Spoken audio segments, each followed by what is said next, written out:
Hello study point YouTube channel में तहे दिल से स्वागत है। देखिए अपन केमिकल काइनेटिक्स के लेक्चर नंबर 9 के बारे में आज अपन डिस्कशन करेंगे और हमारे अन्य वीडियो देखने के लिए डिस्क्रिप्शन में लिंक दी वहां से आप आसानी से देख सकते हैं। देखिए आज हम बात करेंगे शून्य कोटि तथा प्रथम कोटि अभिक्रिया में क्या क्या अंतर है, इसके क्या क्या एक्स्ट्रा कॉन्सेप्ट है। तो आज मैं आपको एक बहुत ही सुंदर कॉन्सेप्ट सिखाने जा रहा हूं और इसमें एग्जाम में किस प्रकार के क्वेश्चन पुटअप होते हैं उसके बारे में भी आज अपन डिटेल से स्टडी करेंगे। तो देखिए आज अपन बात करेंगे कि शून्य कोटि अभिक्रिया तथा प्रथम कोटि अभिक्रिया में क्या क्या अंतर है और यहां पे अपन लिख देंगे कि प्रथम कोटि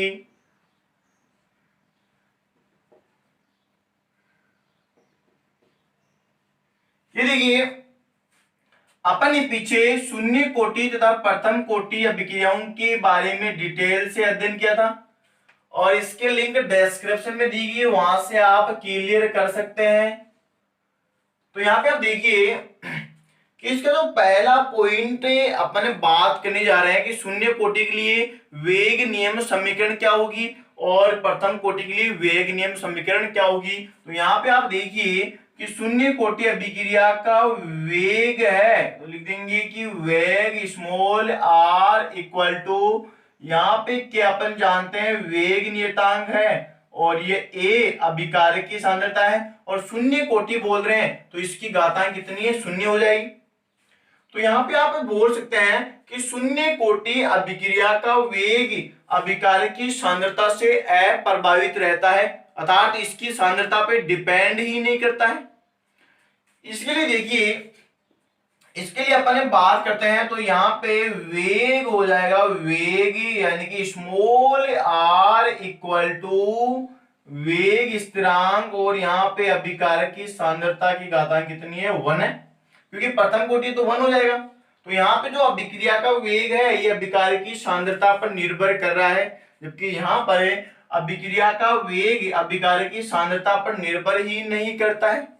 अब बच्चे कई बार ये इसमें धारणा बना लेते हैं कि यहाँ पे जो अभिकारक है यह भी समय के सापेक्ष इसकी सांद्रता में परिवर्तन नहीं होता है, ये गलत बात है। यहाँ पे जो वेग है ना ये ही नियत रहता है, ये अभिकारक पे डिपेंड नहीं है, जबकि अभिकारक की सांद्रता जैसे जैसे समय बढ़ता जाता है इसकी कंसंट्रेशन घटती जाती है। तो ये आप याद रखिए।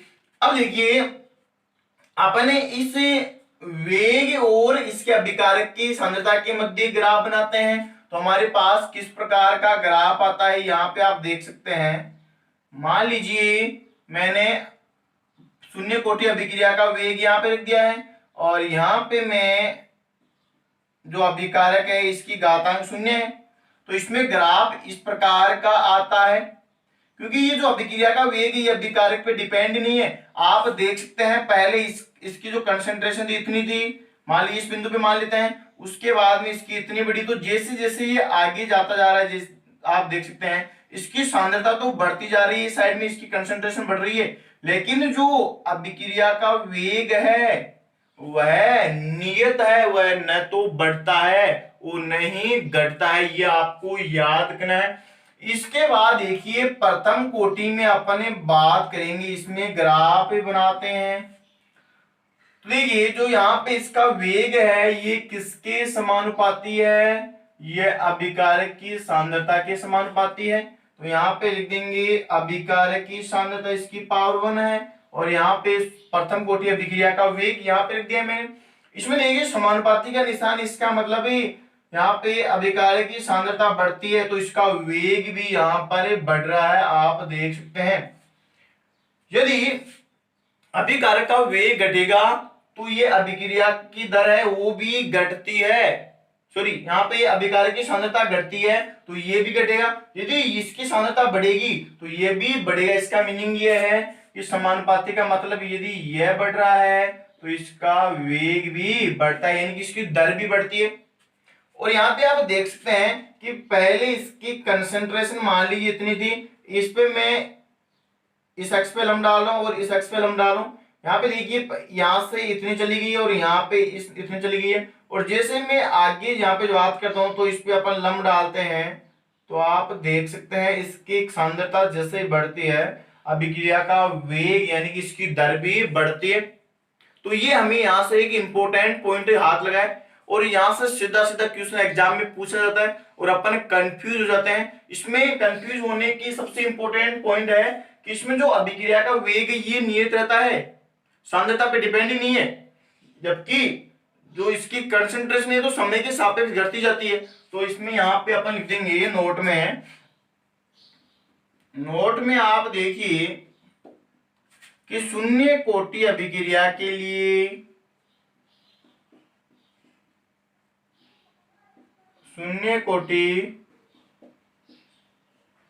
अभिक्रिया का वेग अभिकारक की सांद्रता पर निर्भर नहीं करता है। ये पॉइंट आपको ध्यान में रखना है, इंपॉर्टेंट पॉइंट है। और इसके लिए अपन बात करते हैं तो इसके लिए आप देखिए इसमें लिख देंगे कि प्रथम कोटि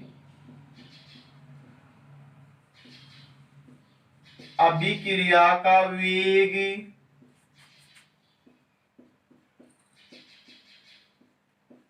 अभिकारक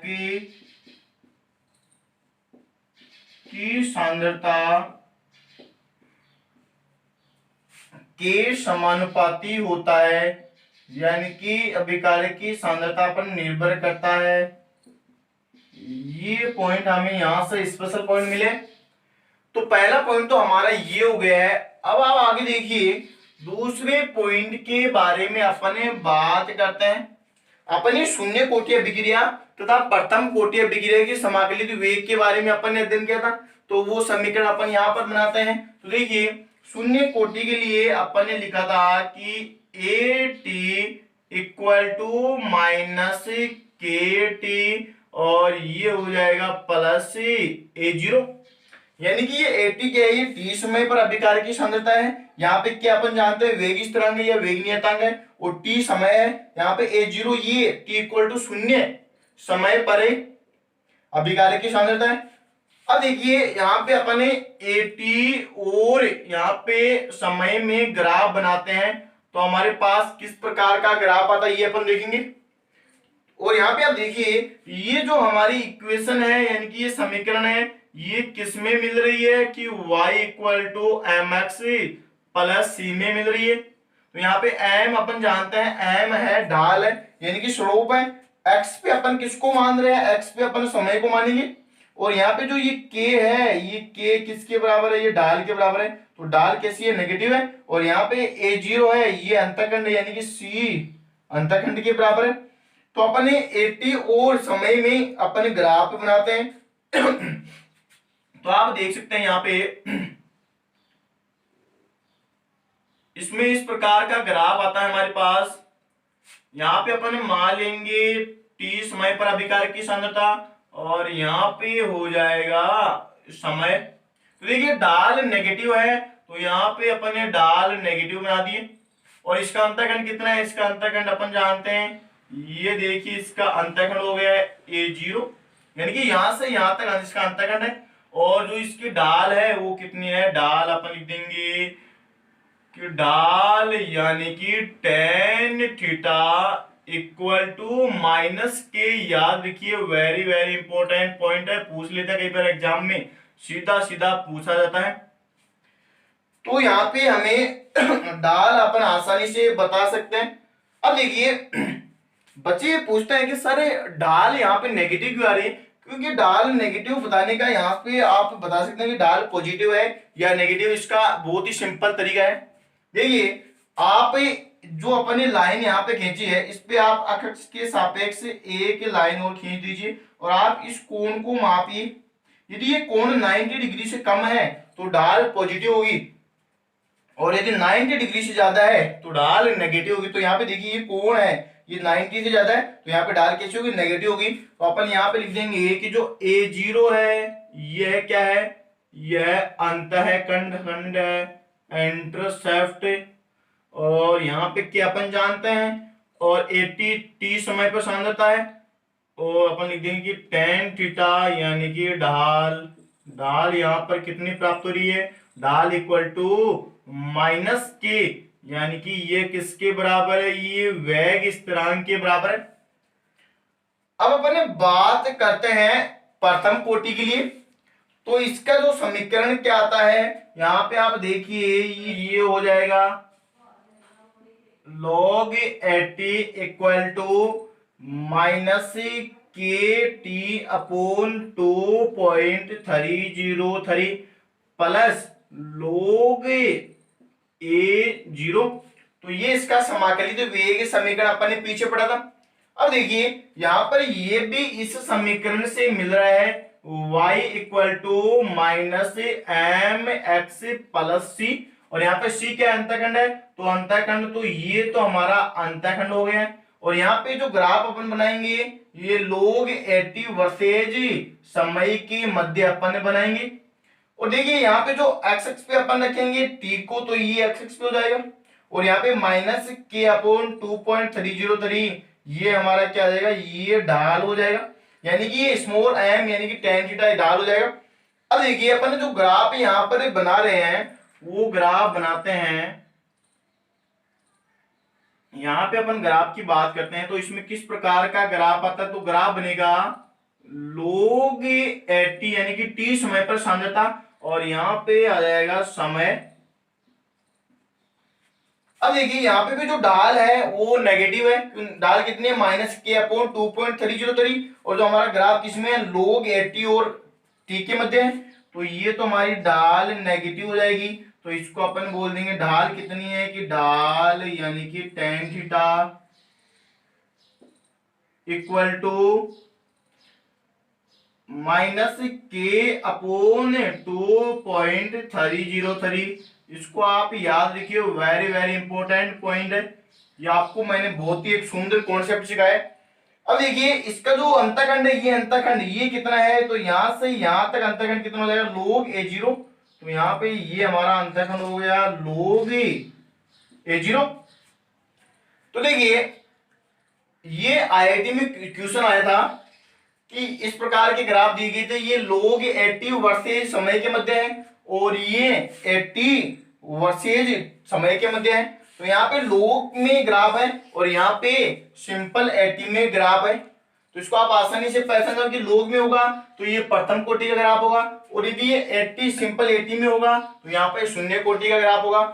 तो हमारे पास ढाल यहाँ पर कितना आ गया है, पहले तो अपन लिखते हैं अंतःखंड यानी कि log ए जीरो, ये तो हो गया है अंतःखंड इंटरसेप्ट, और यहाँ पे ढाल है, ढाल हो जाएगा minus K upon 2.303। Very very important concept है, यहाँ पे ढाल हमारे पास आया था माइनस के, और यहाँ पे माइनस के अपॉन 2.303 ढाल हमारे पास आ चुका है। अब अपने आगे इसके अगले पॉइंट के बारे में बात करते हैं, इसको आप पोज करके उतार लीजिए। अब देखिए इसके तीसरे पॉइंट के बारे में अपन डिस्कशन करते हैं।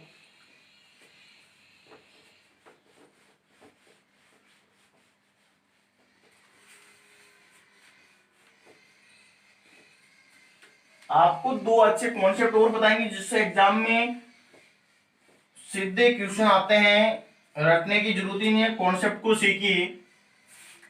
देखिए अपने समाकलित वेग समीकरण यहाँ पे 80 equal to minus K T plus A zero, और इसका अर्धायुकाल क्या होता है, तो यहाँ पे आप देखिए अर्धायुकाल टी हाफ, यानी कि वह समय जिसमें इस अभिकारक की प्रारंभिक सांद्रता का आधा होने में लिया गया समय ही अर्ध आयुकाल कहलाता है। वापस समझिए कि वह समय है जिसमें इस अभिकारक की प्रारंभिक, ये देखिए ए जीरो, ये हो जाएगी इसकी प्रारंभिक सांद्रता, इसका आधा होने में लिया गया समय ही यहाँ पे अर्धायुकाल कहलाता है। तो ये 80 का मान मैं जैसे ही इसमें रखता हूं, और यहाँ पे जो टी है ये किसके लिए हो जाएगा, ये टी हाफ के लिए, यानी कि 1/2 के लिए, तो ये अर्धायुकाल हो जाएगा। तो ये हमारे पास आता है T half equal to A0/2K। तो ये हमारे पास समाकलित वेग समीकरण के रूप में अर्ध आयुकाल का नया फॉर्मूला आ चुका है। अब देखिए इसके लिए अपन ग्राफ की बात करें कि अर्धायुकाल और प्रारंभिक सांद्रता में अपन ग्राफ बनाए तो हमारे पास इस प्रकार का ग्राफ आता है। ये टी हाफ है और यहाँ पे ये इसकी प्रारंभिक सांद्रता है। आप देख रहे हैं जो इसके अर्धायुकाल ये प्रारंभिक सांद्रता के समानुपाती है, तो इसका ग्राफ इस प्रकार का आ जाएगा। और इसकी जो ढाल है, ढाल देखिए कितनी आएगी, यहाँ पे इसकी ढाल ये हो जाएगी, ढाल इक्वल टू 1/2K, ये इसकी ढाल आ जाएगी। याद रखिए इंपॉर्टेंट पॉइंट है ये। अब देखिए ये ग्राफ आप इसको इससे मैच कीजिए, y equal to mx plus c। इसमें c अंतःखंड तो है ही नहीं, तो इसका अंतःखंड नहीं होगा। केवल और केवल x पे तो कौन है, x पे तो A0 है, यानी कि प्रारंभिक सांद्रता है। और यहाँ पे जो ढाल हमारी हो जाएगी, ढाल लिख देते हैं 1/2K, ये इसकी ढाल हो गई। तो आप बोल सकते हैं कि यहाँ पे शून्य कोटि अभिक्रिया का अर्धायुकाल इसकी प्रारंभिक सांद्रता पर निर्भर करता है। तो नोट में लिख देते हैं, नोट में अपन बात करते हैं कि शून्य कोटि अभिक्रिया का अर्धायुकाल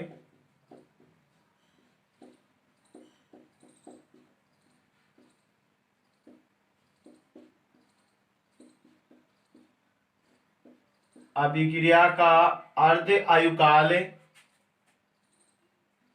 अभिकारक की प्रारंभिक सांद्रता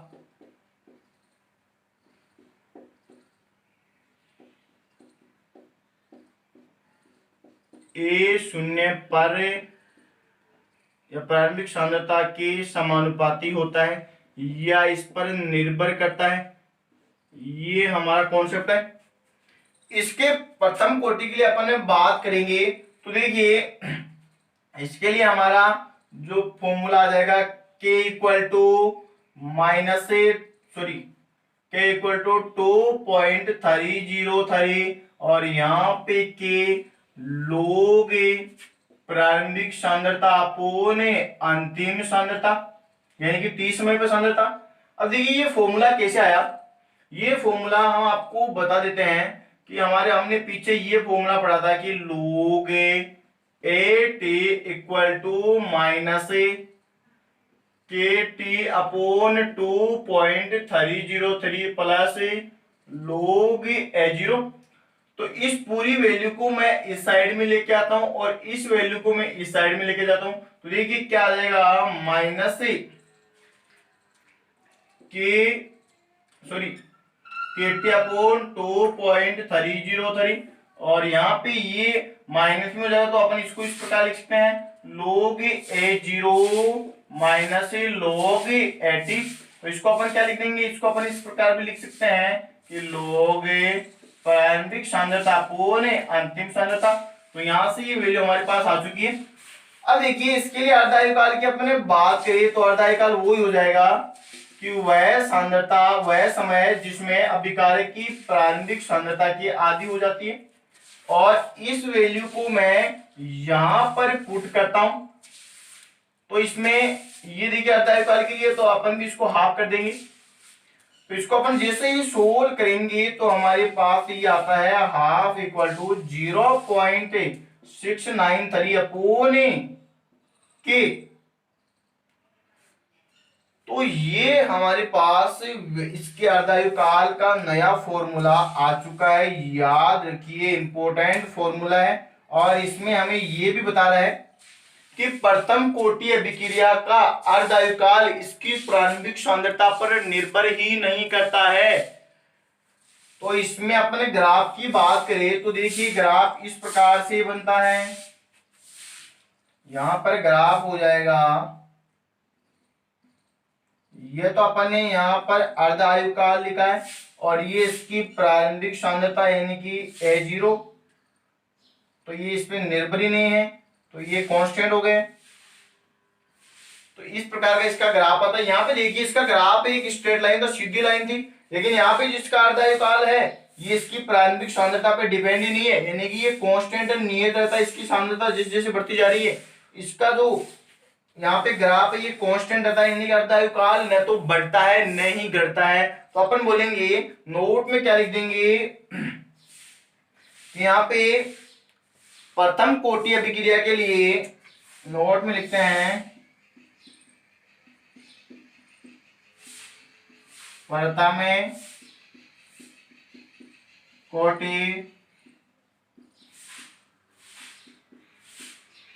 अभिक्रिया का अर्ध आयुकाल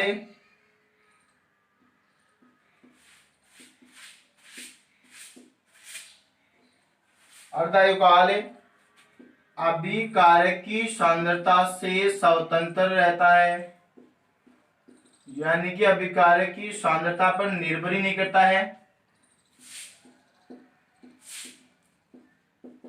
स्वतंत्र रहता है। ये पॉइंट आपको याद रखना है।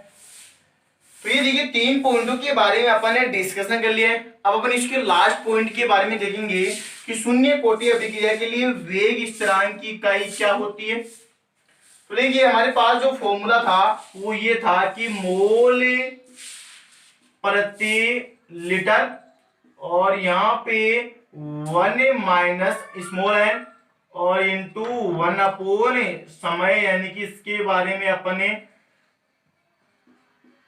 पीछे पढ़ लिया था कि ये फॉर्मूला हमारे पास है, इसकी स्थिरांक का फॉर्मूला आया था।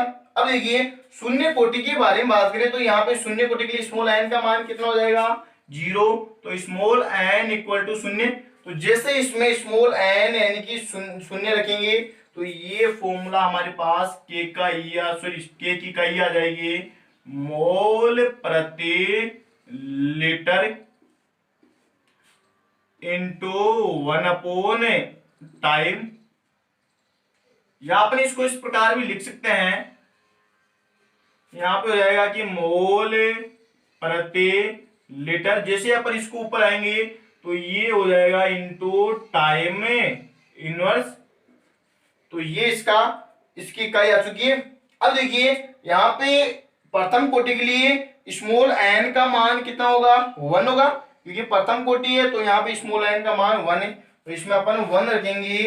तो स्मॉल एन का मान यहाँ पे रखते हैं 4 पॉइंट है, स्मॉल एन इक्वल टू 1, तो इसमें 1 रखेंगे तो ये 1 माइनस 1 यानी कि 0, तो ये तो पूरी वैल्यू कितनी आ गई 1 हो गई है। और ये हमारे पास की इकाई यानी कि के की इकाई क्या आ गई है 1 अपॉन टाइम, या इसको बोल सकते हैं टाइम इनवर्स,